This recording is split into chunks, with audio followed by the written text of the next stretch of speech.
കൃപകേശൻ. ഞാൻ ആലപ്പുഴ കഞ്ഞിക്കുഴി ഗ്രാമപഞ്ചായത്തിലാണ് എൻ്റെ താമസം. 10-20 ഏക്കർ സ്ഥലത്തിലധികം ഞാനിപ്പോൾ കൃഷി ചെയ്യുന്നുണ്ട്.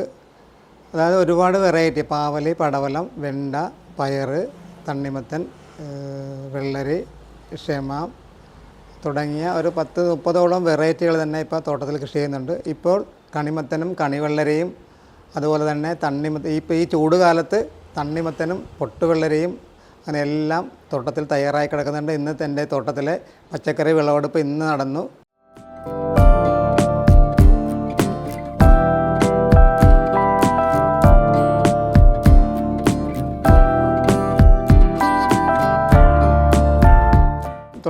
തൊണ്ണൂറ്റഞ്ച് കാലഘട്ടങ്ങളിലാണ് കഞ്ഞിക്കുഴി പയർ എന്നൊരു പയറിനെ കണ്ടെത്തിയത്. ലിമാബീൻ പയറും വെള്ളായനി ലോക്കൽ വെറൈറ്റിയും കൂടി പരാഗണം നടത്തിയാണ് കഞ്ഞിക്കുഴി പയർ. 80 ഗ്രാമോളം തൂക്കമുണ്ട്, 36-37 ഇഞ്ച് നീളമുണ്ട്. അതുപോലെ തന്നെ മണിയകലം കൂടുതലാണ്, പ്രതിരോധ ശക്തിയുണ്ട്, കൂടുതൽ ഈൽഡുണ്ട് പയറിന്. കൂടുതലായിട്ടും കീട നിയന്ത്രണമാണ് നമ്മൾ ചെയ്യുന്നത്.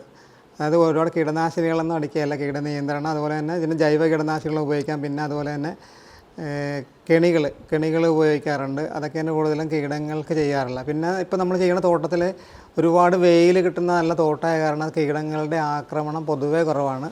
പിന്നെ ഏറ്റവും കൂടുതൽ കീടങ്ങൾ ഉണ്ടാകുന്നത് മഴക്കാലത്താണ്. ആ സമയത്താണ് ഇങ്ങനെ എന്തെങ്കിലും കെണികൾ വെക്കുകയും പിന്നെ ജൈവ കീടനാശിനികളൊക്കെ ഉപയോഗിക്കും. പച്ചക്കറി മാത്രമല്ല, പച്ചക്കറിയും വിത്തും. നമ്മളൊരു വിത്ത് ഉൽപ്പാദക കർഷകൻ കൂടിയാണ്. സാധാരണ പച്ചക്കറികൾ ഇപ്പോൾ നമുക്കിപ്പോൾ കൂടുതലാകുന്ന സമയത്ത് നമ്മൾ വിത്തെടുക്കാവുന്നതായിട്ടുണ്ട്. ഇപ്പോൾ തന്നെ പഞ്ഞിക്കുഴി പയറിന് ഇപ്പോൾ ഒരുപാട് റെഡിയായി വരുന്നതാണ്.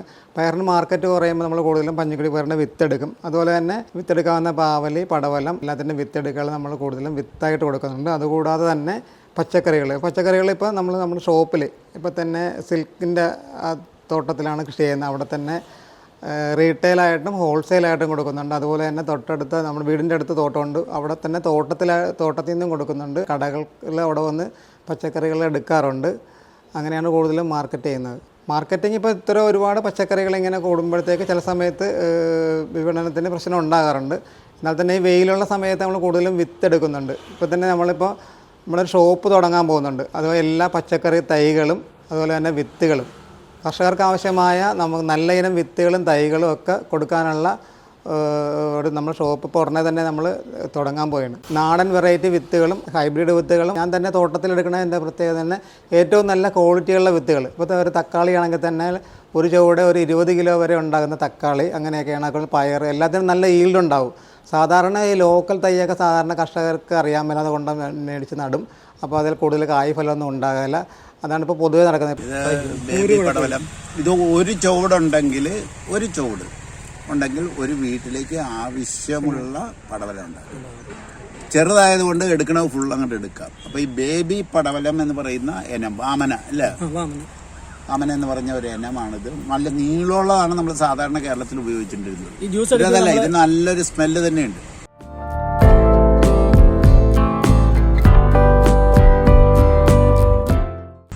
ഞാനിവിടെ ആദ്യം വരുമ്പോൾ ശുഭകേശൻ പച്ചക്കറി കൃഷി ചെയ്യുമ്പോൾ ഒറ്റ തേങ്ങ പോലും ഇല്ലാതിരുന്നൊരു തെങ്ങാണ്. അത് ഇന്ന് നിറയെ കായ്ച്ചു നിൽക്കുന്നു. തടയെടുക്കണില്ല, നനയ്ക്കണില്ല. ഞങ്ങളുടെ ഈ പ്രദേശത്ത് നനക്കാതെ നിൽക്കുക എന്ന് പറയുന്നത് വിശ്വസിക്കാൻ പറ്റത്തില്ല. പക്ഷേ ഈ പച്ചക്കറിക്ക് നനക്കണ ആ നനയും അവൻ പോയി എവിടെ നിന്നൊക്കെയോ എടുക്കുന്നുണ്ട്, നിറയെ കായ്ച്ചു. ഞാൻ ഉദ്ദേശിക്കുന്നത് കർഷകർക്ക് നല്ല ക്വാളിറ്റിയുള്ള തൈകളും വിത്തുകളും കൊടുക്കാനുള്ള പരിപാടിയാണ് അടുത്ത് ചെയ്യാൻ പോകുന്നത്. സാധാരണ ഇപ്പോൾ ചെയ്യണം ഡ്രിപ്പ് ഇറിഗേഷനാണ് ചെയ്യുന്നത്. ഇപ്പം ഈ 10-20 ഏക്കർ സ്ഥലത്തും കൃഷി ചെയ്യുന്നത് ചാണകം, കോഴിവളം, അതുപോലെ തന്നെ നമ്മുടെ പച്ചില വളങ്ങളൊക്കെ ഉപയോഗിച്ചാണ് കൃഷി ചെയ്യാറുള്ളത്. ഇപ്പോൾ തന്നെ കോഴിവളമാണ് കൂടുതൽ ഉപയോഗിക്കുന്നത്. കോഴിവളം കൂടുതലും നാമക്കല്ലിൽ നിന്ന് തന്നെ നമ്മുടെ മുട്ടക്കോഴിയുടെ വെള്ളമാണ് ഇവിടെ ഉപയോഗിക്കുന്നത്. ഒരു 10 മീറ്ററിൽ ഒരു ചാക്ക് വെള്ളമാണ് ഉപയോഗിക്കുന്നത്. നമ്മൾ നിലമൊരുക്കിയതിന് ശേഷം കോഴിവളവും ചാണകമൊക്കെ നമ്മളിപ്പോൾ കയറ് കെട്ടിപ്പിടിച്ചിട്ട് അതിൽ ചാണകം വളമെല്ലാം ഇട്ടതിന് ശേഷം ബെഡ് മൂടി കഴിഞ്ഞിട്ട് അതിൻ്റെ പുറത്ത് ട്യൂബിട്ട് മൾച്ച ഷീറ്റ് ഉപയോഗിച്ച് കവർ ചെയ്തിട്ട് പിന്നെ ഹോളിട്ട് കഴിഞ്ഞാണ് തൈ നടുന്നത്. നമ്മൾ ജൈവ പച്ചക്കറി ചെയ്യണമെന്ന് വെച്ചാൽ നമ്മളിപ്പോൾ അസുഖങ്ങൾ വന്നു കഴിഞ്ഞാൽ ഒരുപാട് പൈസ നമ്മൾ ആശുപത്രി കൊടുക്കാറുണ്ട്, അല്ലെങ്കിൽ കുറേ ഒരാഴ്ചകൾക്ക് പോലും ആശുപത്രി കിടക്കാറുണ്ട്. അതുപോലെ തന്നെ നമ്മൾ ചെയ്യേണ്ടത് നമ്മുടെ വീട്ടുമുറ്റത്തോ അല്ലെങ്കിൽ നമ്മുടെ വീട്ടുമുറ്റത്ത് സ്ഥലമില്ലെങ്കിൽ ടെറസിൻ്റെ പൊക്കത്തിലൊക്കെ ഇപ്പോൾ ഒരു വെണ്ടയായാലും പാവലായാലും പടവലായാലും വെച്ച് പിടിപ്പിച്ച് കഴിഞ്ഞാൽ നമ്മുടെ വീട്ടിലെ ആവശ്യത്തിനുള്ള പച്ചക്കറികൾ നമുക്ക് ഉപയോഗിക്കുകയും ചെയ്യാം. വിഷമില്ലാത്ത പച്ചക്കറികൾ ഉപയോഗിക്കാം. ക്യാൻസർ പോലുള്ള മാരകമായ രോഗങ്ങൾ വരാതിരിക്കുകയും ചെയ്യും. എല്ലാവരും പറയും കൃഷി ചെയ്ത് കഴിഞ്ഞാൽ നഷ്ടമാണ്. പക്ഷേ എന്നെ സംബന്ധിച്ച് പറയുകയാണെങ്കിൽ കൃഷി ലാഭകരം തന്നെയാണ്.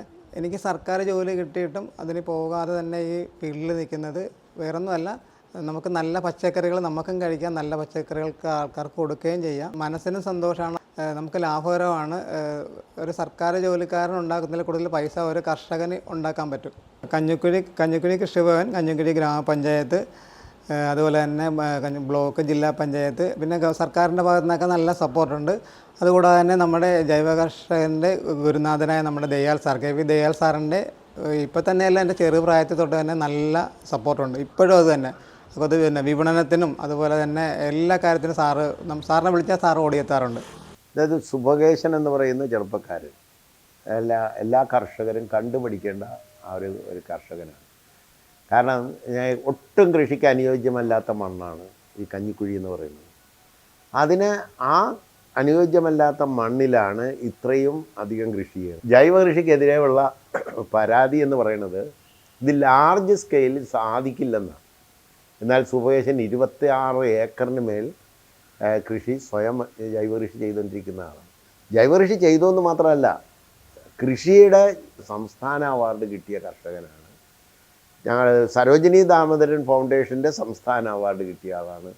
100 കണക്കിന് അവാർഡുകൾ വാരിക്കൂട്ടിയിട്ടുള്ള ഒരു കർഷകനാണ് സുബകേശൻ. സുബകേശൻ ആണ് ശരിക്കും കഞ്ഞിക്കുഴി എന്ന് പ്രസിദ്ധിയാക്കി തന്നത്. കാരണം സുബകേശൻ കണ്ടുപിടിച്ചൊരു പയറുണ്ട്, കഞ്ഞിക്കുഴി പയർ. അത് സ്വന്തം നിലയിൽ ഒരു സാധാരണ കർഷകൻ്റെ സെൻസ് വെച്ചിട്ട് 2 ഇനം പയറുകളെ തമ്മിൽ ക്രോസ് പോളിനേഷൻ നടത്തി നിരീക്ഷണത്തിൽ അതിന് വ്യത്യസ്തത ഉണ്ടെന്ന് കണ്ട് അതെടുത്ത് പ്രത്യേകം പ്ലാന്റ് ചെയ്ത് അതിനൊരു ഇനമാക്കി തന്നെ രൂപപ്പെടുത്തിയെടുത്തു. അതിന് ശാസ്ത്രജ്ഞരുടെ റിട്ടേൺ അംഗീകാരവും സുബകേശന് കിട്ടിയിട്ടുണ്ട്. അതായത് കഞ്ഞിക്കുഴി പയറെന്ന് പറഞ്ഞാൽ സുബകേശൻ്റെതാണ് എന്ന് അംഗീകരിക്കപ്പെട്ട് കഴിഞ്ഞിരിക്കുന്നു. ആ കഞ്ഞിക്കുഴി പയർ ഇന്ന് വളരെയധികം പ്രചാരം കിട്ടിയിരിക്കുന്ന ഒരെണ്ണമാണ്. സുബകേശൻ തന്നെ ഒരു വർഷം ഇതിൻ്റെ തുടക്ക സമയത്ത് ഒരു വർഷം 10 ലക്ഷം രൂപയുടെ വിത്ത് വിൽക്കാൻ കഴിഞ്ഞിട്ടുണ്ട്. എന്ന് പറഞ്ഞാൽ എത്ര ഡിമാൻഡ് വന്നു എന്നുള്ളതാണ്. ഒരു കർഷകൻ്റെ കണ്ടെത്തലാണ്. അഗ്രികൾച്ചർ യൂണിവേഴ്സിറ്റി പോലെയുള്ള റിസർച്ച് ഗവേഷണ കേന്ദ്രങ്ങൾ തുടങ്ങിയുള്ള ഗവേഷണ കേന്ദ്രങ്ങൾ എത്ര കോടി മുടക്കിയിട്ടും ഇത്തരത്തിലൊരു പുതിയ ഇനത്തെ ഇൻട്രൊഡ്യൂസ് ചെയ്യാൻ കഴിഞ്ഞിട്ടില്ല എന്നുള്ളതാണ്. അതുപോലെ കഞ്ഞിക്കുഴി ആക്കിയത് ഈ കഞ്ഞിക്കുഴി പയറാണ്. കാരണം അത്രമാത്രം അട്രാക്റ്റീവാണ്, അതിൻ്റെ നീളം അട്രാക്റ്റീവാണ്.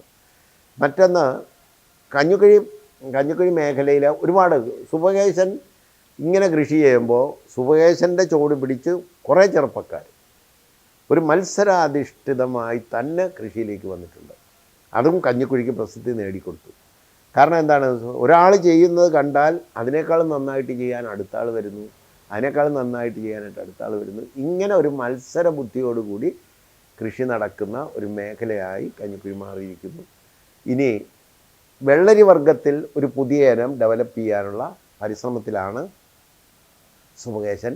താമസിയാതെ തന്നെ നമുക്ക് ഒരു പുതിയ ഇനം വെള്ളരിയെ, പുതിയ ഇനം വിത്തിന് നമുക്ക് സുബകേശനിൽ നിന്ന് പ്രതീക്ഷിക്കാം. ഇത്തരം കർഷകരെ എടുത്ത് നമ്മൾ പ്രോത്സാഹിപ്പിച്ചാൽ അതിൻ്റെ അടിസ്ഥാന നിർദ്ദേശങ്ങളും അടിസ്ഥാന ശാസ്ത്രവും അവരെ കൂടി പഠിപ്പിച്ചു കഴിഞ്ഞാൽ എന്തെല്ലാം വിളകളായിരിക്കും പുതിയത് അവരെ ഉണ്ടാക്കാൻ പോവുക. ഇവരെ കണ്ടിട്ടാണ് ഞാൻ എപ്പോഴും പറയുക, ഹൈബ്രിഡ് വിത്തിനെ ഭയപ്പെടേണ്ട കാര്യമില്ല. കാരണം സുബകേശനെ കണ്ടിട്ടാണ് ഞാനത് പറയണത്. കാരണം എന്താണെന്ന് വെച്ചാൽ ഒരു ഹൈബ്രിഡ് വിത്തും ഒരു നാടൻ കാട്ടുപയറും ഉപയോഗിച്ചിട്ട് പുതിയ ഇനങ്ങൾ നമ്മൾ ഉണ്ടാക്കി കഴിഞ്ഞാൽ ആ വിത്ത് നമ്മുടെ സ്വന്തമാണ്, കമ്പനിയുടെ സ്വന്തമല്ല. ഇതൊരു ഒരു സാധ്യതയാണ്, കൃഷി മേഖലയിൽ വൻപൻ സാധ്യതയാണ്. അതുകൊണ്ട് ഹൈബ്രിഡ് വിത്തിനെ എതിർക്കേണ്ടതില്ല.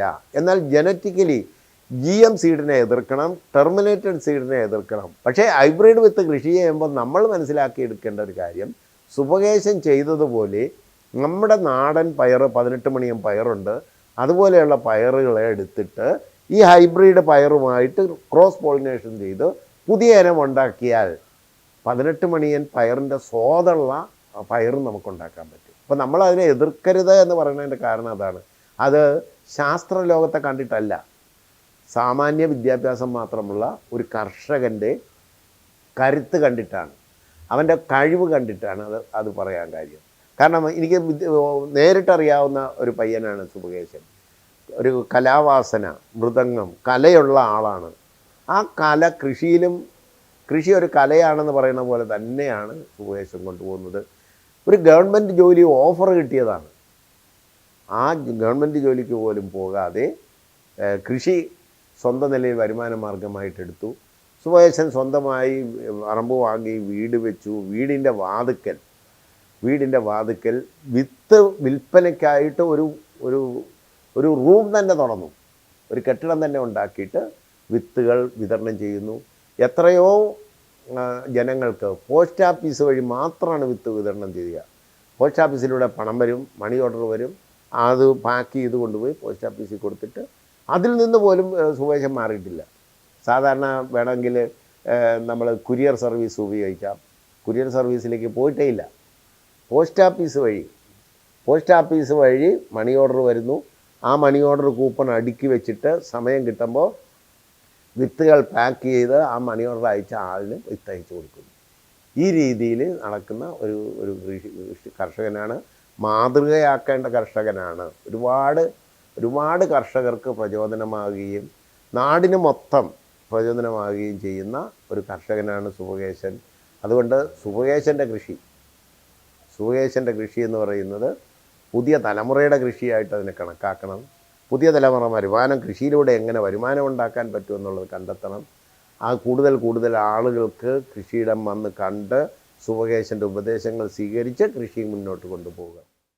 ജൈവ കൃഷിയിൽ അത്ഭുതങ്ങൾ തീർക്കുന്ന ശുഭകേശൻ ആലപ്പുഴ ജില്ലയിലെ കഞ്ഞിക്കുഴി ഗ്രാമപഞ്ചായത്തിൽ ശ്രുതിലയ എന്ന വീട്ടിൽ ജീവിത പങ്കാളിയായ ലതികയ്ക്കും മകൾ ശ്രുതിലയയ്ക്കുമൊപ്പം രാസവളവും കീടനാശിനിയും ഉപയോഗിക്കാതെ ജൈവ കൃഷിയിലൂടെ ബൾക്ക് പ്രൊഡക്ഷൻ സാധ്യമാണെന്നും അത് ലാഭകരമാണെന്നും തെളിയിച്ചുകൊണ്ടിരിക്കുന്നു.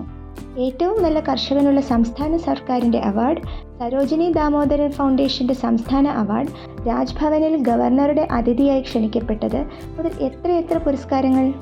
ഇനി പത്മശ്രീ പുരസ്കാരം മാത്രമേ ലഭിക്കാനുള്ളൂ. ശുഭകേശൻ്റെ കൃഷി അറിവുകൾക്കും ആത്മവിശ്വാസത്തിനും നമോവാകം.